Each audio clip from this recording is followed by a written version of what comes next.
ಆ ಎಡವಟ್ಟೇನು? ಆ ಕುರಿತ ಸ್ಟೋರಿ ಇಲ್ಲಿದೆ ನೋಡಿ.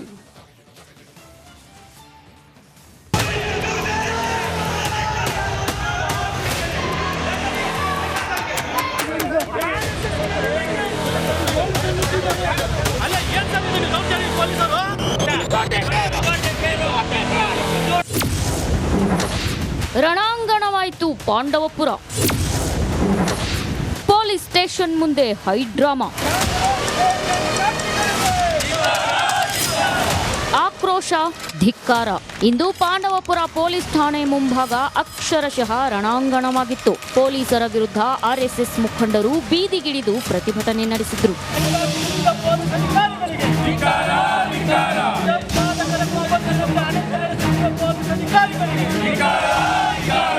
ನಾಗಮಂಗಲ ಗಲಭೆ ಹಿಂದೂ ಕಾರ್ಯಕರ್ತರಲ್ಲಿ ಕಿಚ್ಚು ಹಚ್ಚಿದೆ. ಇದೇ ವಿಚಾರವಾಗಿ ನಿನ್ನೆ ಪಾಂಡವಪುರದ ಆರ್ಎಸ್ಎಸ್ ಕಚೇರಿಗೆ ಬಜರಂಗದಳ ವಿಎಚ್ಪಿ ಮುಖಂಡರ ಬಂಧನಕ್ಕೆ ತೆರಳಿದ್ದ ಪೊಲೀಸರು ಶೂ ಧರಿಸಿಕೊಂಡೇ ಕಚೇರಿಯಲ್ಲಿ ಓಡಾಡಿದ್ದಾರೆ.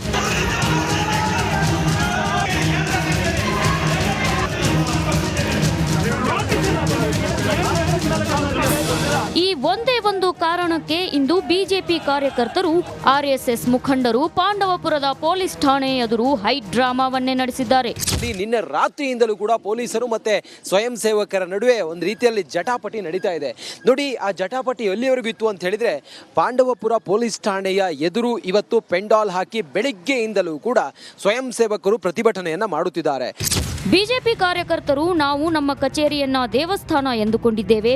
ನಮ್ಮ ಭಾವನೆಗೆ ಧಕ್ಕೆ ತರುವ ಕೆಲಸವಾಗಿದೆ. ಡಿವೈಎಸ್ಪಿ ಹಾಗೂ ಇನ್ಸ್ಪೆಕ್ಟರ್ ಇಬ್ಬರನ್ನು ಸಸ್ಪೆಂಡ್ ಮಾಡಬೇಕು ಅಂತ ಆಗ್ರಹಿಸಿದ್ದಾರೆ. ಎಷ್ಟು ದಾಷ್ಟ್ಯದಿಂದ ಆ ವ್ಯಕ್ತಿ ನಡ್ಕೊಂಡಿದ್ದಾನೆ ಡಿವೈಎಸ್ಪಿ ಅಂತ ಅಂದ್ರೆ, ನಮ್ಮ ಸಂಘದ ಸ್ವಯಂ ಸೇವಕರು ಮತ್ತೆ ನಮ್ಮ ಪ್ರಚಾರಕರನ್ನ ಅವ್ಯಾಚ್ಯವಾಗಿ ನಿಂದಿಸೋರ ಜೊತೆಗೆ ಅವ್ರಿಗೆ ಅಗೌರವ ತೋರಿಸಿದ್ದಾನೆ.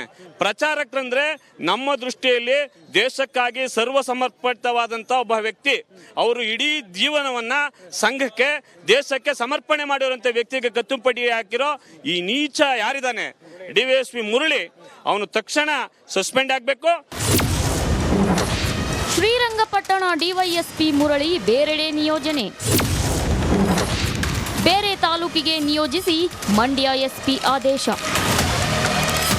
ಪ್ರತಿಭಟನೆ ಕಾವೇರ್ತಿದ್ದಂತೆ ಮಂಡ್ಯ ಎಸ್ಪಿ ಮಲ್ಲಿಕಾರ್ಜುನ್ ಬಾಲದಂಡಿ ಶ್ರೀರಂಗಪಟ್ಟಣ ಡಿವೈಎಸ್ಪಿ ಮುರಳಿ ಬೇರೆಡೆ ನಿಯೋಜನೆ ಮಾಡಿ ಆದೇಶ ಹೊರಡಿಸಿದ್ದಾರೆ. ಪೊಲೀಸರು ಕರ್ತವ್ಯದ ವೇಳೆ ಮಾಡಿರೋ ಎಡವಟ್ಟಿಗೆ ಹಿಂದೂ ಸಂಘಟನೆಗಳು ರೊಚ್ಚಿಗೆದ್ದಿದ್ದು ಬೀದಿ ರಂಪಾಟ ಮಾಡಿದ್ದಾರೆ. ಸದ್ಯ ಪರಿಸ್ಥಿತಿ ಶಾಂತವಾಗಿದೆ. ಅಲ್ಲದೆ ನಾಗಮಂಗಲ ಗಲಭೆ ಬಳಿಕ ಪೊಲೀಸರು ಎಲ್ಲಾ ಕಡೆ ಹದ್ದಿನ ಕಣ್ಣಿಟ್ಟಿದ್ದಾರೆ. ಆನಂದ್ ಹಾಗೂ ರಂಜಿತ್, ರಿಪಬ್ಲಿಕ್ ಕನ್ನಡ, ಮಂಡ್ಯ. ಇವತ್ತು ಕಲ್ಯಾಣ ಕರ್ನಾಟಕ ವಿಮೋಚನಾ ದಿನ. ಈ ಹಿನ್ನೆಲೆ ಸರ್ಕಾರ ಕಲ್ಯಾಣ ಕರ್ನಾಟಕ ಉತ್ಸವವನ್ನು ಆಯೋಜನೆ ಮಾಡಿದೆ. ಆದರೆ ಅದೇ ಕಲ್ಯಾಣ ಕರ್ನಾಟಕ ಜಿಲ್ಲೆಗಳ ಸ್ವಾತಂತ್ರ್ಯಕ್ಕಾಗಿ ಅವರು ಹೋರಾಡಿದ್ರು, ತಮ್ಮ ನೆತ್ತರನ್ನೇ ಹರಿಸಿದ್ರು. ಆದರೆ ಇನ್ನೂ ಕೂಡ ಆ ಹುತಾತ್ಮರಿಗೆ ಸರ್ಕಾರದಿಂದ ಸಿಗಬೇಕಾದ ಗೌರವ ಮಾತ್ರ ಸಿಕ್ಕಿಲ್ಲ. ಈ ನಿಟ್ಟಿನಲ್ಲಿ ಸರ್ಕಾರ ಕ್ರಮ ಕೈಗೊಳ್ಳಬೇಕು ಅನ್ನುವಂಥ ಒತ್ತಾಯ. ರಿಪೋರ್ಟ್ ಇದೆ, ನೋಡ್ಕೊಂಡು ಬರೋಣ.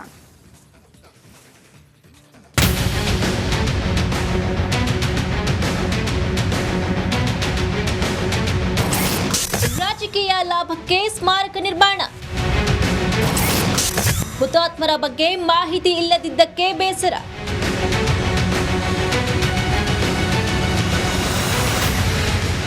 ವಿಶ್ವದಲ್ಲಿಯೇ ಅತಿ ಎತ್ತರದ ಪ್ರತಿಮೆಯೊಂದು ಗುಜರಾತ್ನಲ್ಲಿ ತಲೆ ಎತ್ತಿದೆ. ಅದು ಭಾರತದ ಉಕ್ಕಿನ ಮನುಷ್ಯ ಸರ್ದಾರ್ ವಲ್ಲಭಭಾಯಿ ಪಟೇಲ್ ಪ್ರತಿಮೆ.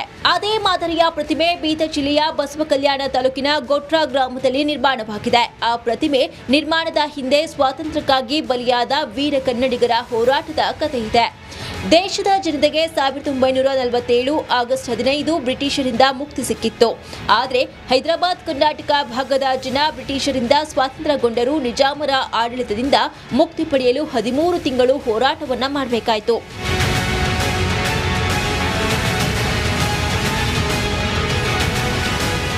ಗೋಟ್ರಾ ಹತ್ಯಾಕಾಂಡದಲ್ಲಿ ಮಡಿದವರ ಸವಿನೆನಪಿಗಾಗಿ ಈ ಗ್ರಾಮದಲ್ಲಿ ಹುತಾತ್ಮರ ಸ್ಮಾರಕದ ಜೊತೆ ಸರ್ದಾರ್ ವಲ್ಲಭಭಾಯಿ ಪಟೇಲ್ ಪ್ರತಿಮೆ ಸ್ಮಾರಕವನ್ನ ನಿರ್ಮಿಸಲಾಗಿದೆ.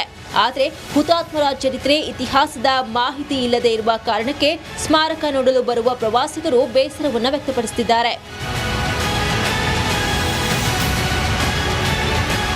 1947ರಲ್ಲಿ ಕರ್ನಾಟಕದ ಎಲ್ಲ ಭಾಗಕ್ಕೆ ಸ್ವಾತಂತ್ರ್ಯ ಬಂದರೂ ಕೂಡ ಈ ಕಲ್ಯಾಣ ಕರ್ನಾಟಕ ಭಾಗಕ್ಕೆ ಸ್ವಾತಂತ್ರ್ಯ ಬಂದಿರಲಿಲ್ಲ. ಯಾಕೆಂದರೆ ಹೈದರಾಬಾದ್ ನಿಜಾಮ್ನ ಆಡಳಿತದಲ್ಲಿ ಇದ್ದಿದ್ದರಿಂದ. ಅಷ್ಟೇ ಅಲ್ಲ, ಇದನ್ನು ಪ್ರತ್ಯೇಕ ರಾಷ್ಟ್ರ ಮಾಡಬೇಕು ಅಂತೇಳಿ ಅವರು ಹೊರಟ ಕಾರಣಕ್ಕೆ ರಜಾಕಾರರ ಹಾವಳಿ, ಆ ರಜಾಕಾರರ ಹಾವಳಿಯನ್ನು ಈ ಭಾಗದ ಜನ ಎದುರಿಸಿರುವಂಥ ರೀತಿ ಕೂಡ ರೋಮಾಂಚನವನ್ನು ಉಂಟು ಮಾಡುವಂಥದ್ದು ಮತ್ತು ಇಲ್ಲಿನ ಪರಾಕ್ರಮವನ್ನು ಅದು ನಮಗೆ ಮನವರಿಕೆ ಮಾಡುವಂಥ ಸಂಗತಿ. ಬಹುಶಃ ಆವತ್ತಿಂದ ಇವತ್ತಿನವರೆಗೂ ಈ ಜನರೊಳಗಡೆ ಇರುವ ಕ್ಷಾತ್ರಗುಣ ಮತ್ತು ರಾಷ್ಟ್ರಭಕ್ತಿ ಅದರ ಪ್ರತೀಕ ಈ ಗೋರಟ ಅಂತ ನಾನು ಭಾವಿಸ್ತೀನಿ.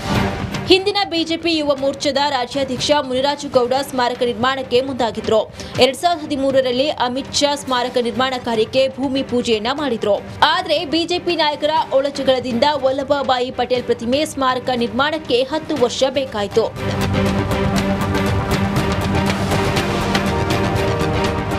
ಲೋಕಸಭೆ ಚುನಾವಣೆ ಪ್ರಚಾರದ ವೇಳೆ ಆಗಮಿಸಿದ್ದ ಕೇಂದ್ರ ಗೃಹ ಸಚಿವ ಅಮಿತ್ ಶಾ ಸ್ಮಾರಕವನ್ನ ಲೋಕಾರ್ಪಣೆ ಮಾಡಿದ್ರು. ಇನ್ನು ಕೇಂದ್ರದಲ್ಲಿ ಸರ್ಕಾರ ಬಂದ್ರೆ ಗೋಟ್ರಾ ಹುತಾತ್ಮ ಸ್ಮಾರಕ ಅಭಿವೃದ್ಧಿಗಾಗಿ 50 ಕೋಟಿ ನೀಡುವುದಾಗಿ ಭರವಸೆಯನ್ನು ನೀಡಿದ್ರು.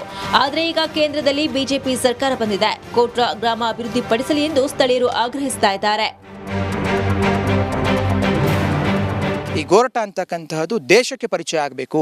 ಈ ಭಾಗದ ಒಂದು ಹತ್ಯಾಕಾಂಡ ಏನಾಗಿದೆ, 2ನೇ ಜಲಿಯಾನ ವಾಲಾಬಾಗ್ ಅಂತ ಹೇಳ್ತಾರೋ, ಇದು ನಾಡಿ ಪರಿಚಯ ಆಗಬೇಕು ಅಂತಂದರೆ ಅದು ಬಿಜೆಪಿಯಿಂದ ಮಾತ್ರ ಸಾಧ್ಯ. ದಯವಿಟ್ಟು ತಾವು ಕೂಡ ಮನವಿ ಮಾಡ್ತೀನಿ, ಇನ್ನೂ ಹೆಚ್ಚಿನ ರೀತಿಯಲ್ಲಿ ಅಭಿವೃದ್ಧಿ ಆಗಬೇಕಂತೇಳಿ ನಾನು ಈ ಮೂಲಕ ಮನವಿಯನ್ನು ಮಾಡ್ಕೊಳ್ತೇನೆ. ಒಟ್ಟಲ್ಲಿ ರಾಜಕೀಯ ಬದಿಗಿಟ್ಟು ನಾಯಕರು ದೇಶದ 2ನೇ ಜಲಿಯನ ವಾಲಾಬಾಗ್ ಎಂದು ಕರೆಸಿಕೊಳ್ಳುವ ಗೋಟ್ರಾ ಇತಿಹಾಸ ಮುಂದಿನ ಪೀಳಿಗೆಗಳಿಗೆ ತಿಳಿಸುವಂತಹ ಕೆಲಸವನ್ನ ಮಾಡಬೇಕು ಅನ್ನೋದು ಎಲ್ಲರ ಆಶಯ.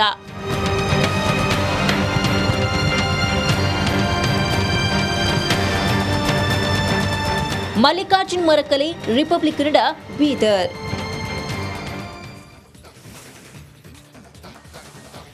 ರಾಜ್ಯದಲ್ಲಿ ಈ ಬಾರಿ ಮುಂಗಾರು ಜೋರಾಗಿದೆ. ರಾಜ್ಯದ ಜಲಾಶಯಗಳೆಲ್ಲವೂ ಕೂಡ ಭರ್ತಿಯಾಗಿದೆ. ಆದರೆ ಇಲ್ಲಿ ರೈತರು ನೀರಿಗಾಗಿ ಪರಿತಪಿಸುವಂತಾಗಿದೆ. ಸರ್ಕಾರ ಕೋಟಿ ಕೋಟಿ ಖರ್ಚು ಮಾಡಿದ್ರೂ ರೈತರಿಗೆ ಇದರ ಅನುಕೂಲವೇ ಇಲ್ಲದಂತಾಗಿದೆ. ಯಾಕೆ ಗೊತ್ತಾ? ಈ ಸ್ಟೋರಿ ನೋಡಿ.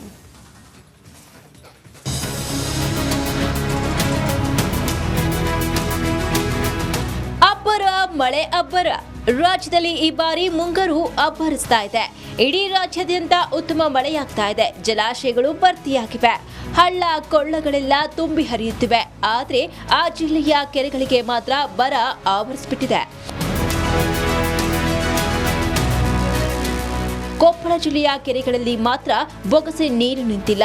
ಯಲಬುರ್ಗಾ ತಾಲೂಕಿನ ಕೋಮಲಾಪುರ, ಕನಕಗಿರಿ ತಾಲೂಕಿನ ದಾಸನಾಳ, ರಾಂಪುರ ಸೇರಿ ಬಹುತೇಕ ಗ್ರಾಮಗಳ ಕೆರೆಗಳು ಬರಿದಾಗಿವೆ. ಈ ಬಾರಿ ಉತ್ತಮ ಮಳೆ ಬರುತ್ತೆ, ನೀರು ಚೆನ್ನಾಗಿ ನಿಲ್ಲಲಿ ಅಂತ ಕೆರೆಯ ಹೂಳನ್ನ ತೆಗೆದು ಒಡ್ಡುಗಳನ್ನ ಸರಿಪಡಿಸಲಾಗಿತ್ತು. ಕೆರೆಗಳನ್ನ ತುಂಬಿಸೋಕೆ ಅಂತಾನೆ ಆಲಮಟ್ಟಿ ಜಲಾಶಯದಿಂದ ಪೈಪ್ಲೈನ್ ಅಳವಡಿಸಲಾಗಿತ್ತು. ಆದರೆ ಯಾವ ಕೆರೆಗೂ ನೀರು